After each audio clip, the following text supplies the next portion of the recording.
টানটান উত্তেজনা, বিস্তর নাটক, কিন্তু কোনো কিছুতেই রক্ষা হলো না বড়োয়ার তৃণমূল বিধায়ক জীবন কৃষ্ণ সাহার। পুকুর লক্ষ্য করে মোবাইল ছুড়ে ছাদ থেকে লাফ দিয়েও ইডির হাতে গ্রেপ্তার হলেন তিনি। এর আগে শিক্ষক নিয়োগ দুর্নীতি মামলায় সিবিআই এর হাতে গ্রেপ্তার হয়েও জামিন পেয়েছিলেন, কিন্তু জামিনে মুক্তির মেয়াদ দীর্ঘ হলো না। সোমবার সকালে আন্দিগ্রামে তার বাড়িতে তল্লাশি চালায় ইডি। সেখানে বেশ কয়েক ঘন্টা জিজ্ঞাসাবাদের পর জীবন কৃষ্ণ সাহাকে গ্রেপ্তার করেন ইডি আধিকারিকরা। বড়োয়ার তৃণমূল বিধায়কের গ্রেপ্তারি নিয়ে বঙ্গে শুরু হয়েছে রাজনৈতিক চর্চা। গোটা বিষয়টিতে কেন্দ্রের শাসক দলের হাত দেখছে ঘাসফুল শিবির। তৃণমূল নেতা কুণাল ঘোষের দাবি, প্রধানমন্ত্রী রাজ্যে এসে ভোট চাওয়ার পরেই কেন্দ্রীয় এজেন্সিগুলো যে সক্রিয় হবে এটা প্রত্যাশিতই ছিল।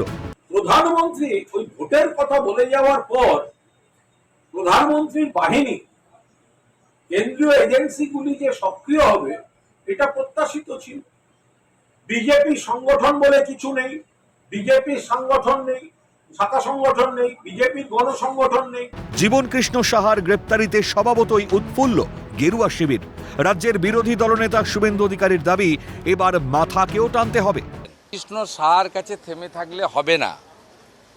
জীবন কৃষ্ণ সাহা কান্দি, নবগ্রাম, খড়গ্রাম এইসব এলাকার এমএলএদের দিয়ে তালিকা তৈরি করা, টাকা তোলা এবং সেই লোকেদেরকে টাকার বিনিময়ে চাকরি পাইয়ে দেওয়ার কাজ করেছেন। টান টেনেছেন ঠিক আছে, মাথাকেও টানতে হবে।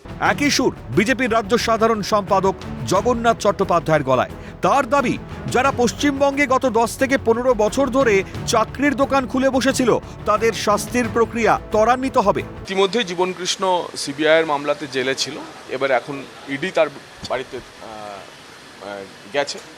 একজন রাজ্যের মন্ত্রীর বিরুদ্ধেও আবার নতুন করে চার্জশিট হয়েছে।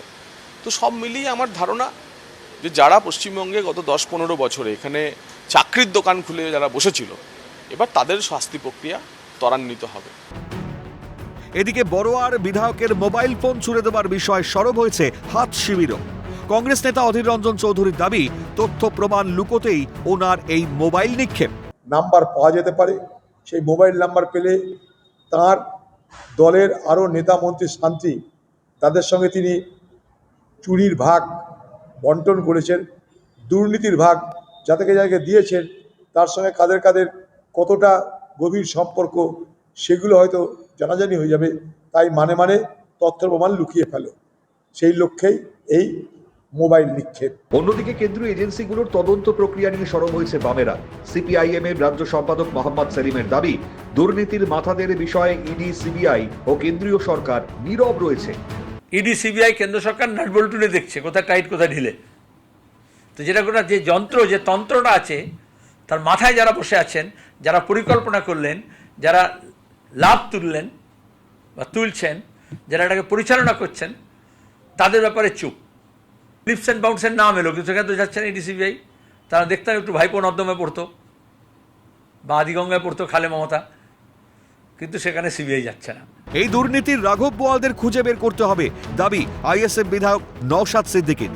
রাঘব বোয়ালগুলোকে খুঁজে বার করতে হবে, কে শেষ পর্যন্ত যেতে হবে, নাটক বন্ধ করতে হবে। দীর্ঘদিন ধরে এই মামলা চলছে, এগুলো আমরা দেখছি, আর আমাদের একটা প্রজন্মকে শেষ করে দিচ্ছে। আমি অনুরোধ করব আধিকারিকদের কাছে যে গুড়া পর্যন্ত পৌঁছান, ওই অবধি না হয়ে যায় যে আমার সাহেব পর্যন্ত পৌঁছাতে পারবে না, যে বিখ্যাত কাকুর ডায়লগটা বাস্তবায়ন না হয়ে যায়। আমি এটা অনুরোধ করব। 26-এর বিধানসভা নির্বাচনের আগে ইডির এই পদক্ষেপ নিয়ে রাজ্য রাজনীতি যে আগামী দিনে আরও তপ্ত হবে তা বলাই বাহুল্য। ক্যালকাটা নিউজ।